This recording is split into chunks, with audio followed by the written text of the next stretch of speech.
Hi fellow borders. ఈరోజు నేను వైజాగ్లో ఒక స్పాట్లో బర్డింగ్ చేయడానికి వచ్చాను. అయితే ఈరోజు నా టార్గెట్ ఫించ్, అంటే ఒక 4 to 5 inches బర్డ్స్. సో ఎప్పుడైతే మనం ఆ సైజ్ బర్డ్స్ని సెలెక్ట్ చేసుకున్నానో ఆటోమేటిక్గా నా షటర్ స్పీడ్, ఇప్పుడు నేను యూజ్ చేస్తున్న కెమెరా సోనీ అండ్ 600 mm ఉన్నాను కాబట్టి double the shutter, minimum 600 1/600 plus ఉండాలి షటర్ స్పీడ్. సో ఇప్పుడు నేను 1/1250 ప్లస్సే ఉంటాను, ఎందుకంటే చిన్న బర్డ్స్ కదా, అంత షార్ప్గా ఉండవు అండ్ ఫాస్ట్గా ఎగిరిపోతాయి. సో బర్డ్ స్పీడ్ బట్టి బర్డ్ ఐడియల్గా ఉంటే 1250 1600కి వెళ్తాను, లేదంటే 2500 కూడా వెళ్తాను. బర్డ్ చిన్నది కాబట్టి. కొంచెం పెద్ద బర్డ్ అయితే తక్కువ షటర్ స్పీడ్ యూస్ చేస్తాను. అండ్ ఈరోజు ఇక్కడ బర్డింగ్కి వచ్చాను కదా, మెయిన్గా అక్కడ వెనకాతలో అయితే బర్డ్స్ ఉన్నాయి. జస్ట్ ఇప్పుడు సన్ రైజ్ అవుతుంది. సో నేను ఆ ఫీల్డ్స్ లోపలికి వెళ్ళి బర్డింగ్ చేయాలి, ఫొటోస్ తీయాలనుకుంటే వాటి న్యాచురల్ హ్యాబిటేట్ అనేది డిస్టర్బ్ అవుతుంది అండ్ అవి మన ఇక్కడ నుంచి వెళ్ళిపోతాయి, డిస్టర్బెన్స్ ఫీల్ అవుతాయి. సో నేనేం చేస్తానంటే, ఇక్కడ కొంచెం ఓపెన్ ఏరియాలో ఉంది నేనున్న ఏరియా.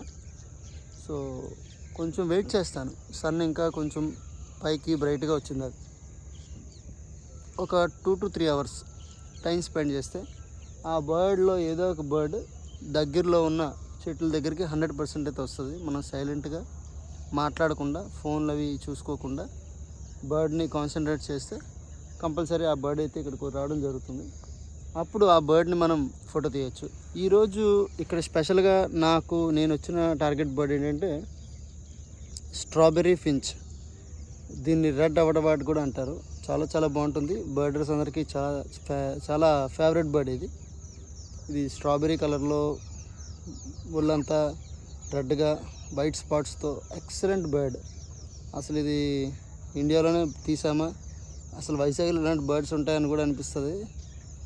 దూరం నుంచి చూస్తే పిచ్చుక అనుకుంటాం మనం, కానీ ఆ బర్డ్ చాలా బ్యూటిఫుల్గా ఉంటుంది. సో నేను చేసే బర్డింగ్ టెక్నిక్ అయితే ఇది.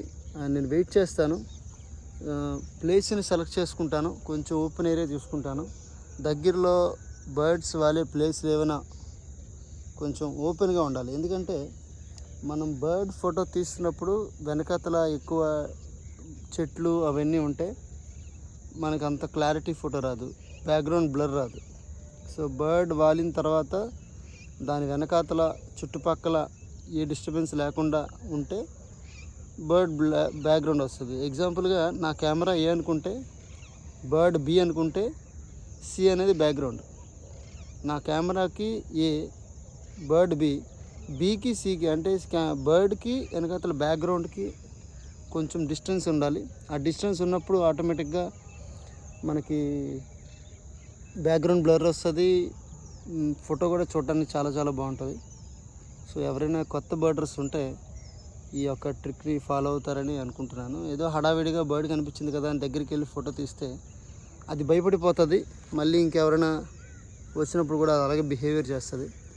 సో మనం పేషెన్స్గా వెయిట్ చేసి దాని న్యాచురల్ హ్యాబిటేట్ని డిస్టర్బ్ చేయకుండా దాని బిహేవియర్ని అర్థం చేసుకొని దానికి డిస్టర్బెన్స్ లేకుండా మనకి మంచి ఫొటోస్ రావాలి అంటే డిస్టెన్స్లో అది వచ్చే ఫీడ్ చేసే ఏరియాస్ని మనం కొంచెం గమనించి దూరం నుంచి మంచి ఫోటో తీసుకొని వెళ్ళిపోవడం చాలా మంచిది. ఇది మనకి మంచిది, తర్వాత వచ్చే బర్డర్స్కి కూడా ఇది హెల్ప్ అవుతుంది. లేదు మనకి మంచి ఫోటో వచ్చేసేయాలని చెప్పి కాల్స్ అవి పెట్టేసి దాన్ని డిస్టర్బ్ చేసేస్తే అది బాగా డిస్టర్బ్ అయిపోతుంది. సో నేనైతే ఎప్పుడు అలా చేయను, నేను వెయిట్ చేస్తాను. 2 days బ్యాక్ రాజమండ్రిలో ఉన్నాను, ఈ రెడ్ అవడబాట్ కోసమే వెళ్ళాను. కాకపోతే ఒక్క క్లియర్ షాట్ కూడా దొరకలేదు. ఆ రోజు మంచి మంచి బర్డ్స్ చూశాను. Common kingfisher, white throat, pied kingfisher, red అవడబాట్, tricolour munia, excellent birds, ఒక్కొక్కటి సూపర్ బర్డ్స్ అవి.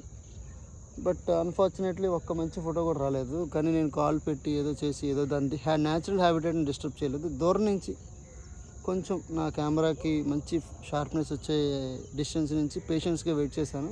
4-5 అవర్స్ వెయిట్ చేశాను. బట్ చూసాను దగ్గర నుంచి, అది హ్యాపీ. కానీ ఈరోజు నేను చాలా మంచి స్పాట్కి వచ్చాను. దీనికి వచ్చి ఒక 1 year అవుతుంది. ఆ రెడ్ అవటవాటి ఫోటో ఎలాగైనా తీయాలి, మంచి ఫోటో తీయాలి ఈసారి, ఇంకా షార్ప్. లాస్ట్ టైం తీసాను, అంత షార్ప్గా రాలేదు, డిస్టర్బెన్స్ ఉంది. ఈసారి ఒక ప్లాన్డ్గా ఉన్నాను. కొంచెం డిస్టెన్స్లో చుట్టుపక్కల ఏవి లేకుండా అవి వస్తాయని నాకు తెలుసు ఖచ్చితంగా ఇటువైపు. సో వెయిట్ చేసి చూస్తాను. మీరు కూడా ఒకసారి ఆ ఫోటోని చూడండి, ఎలా ఉందో కామెంట్ చేయండి. థ్యాంక్ యూ అండి.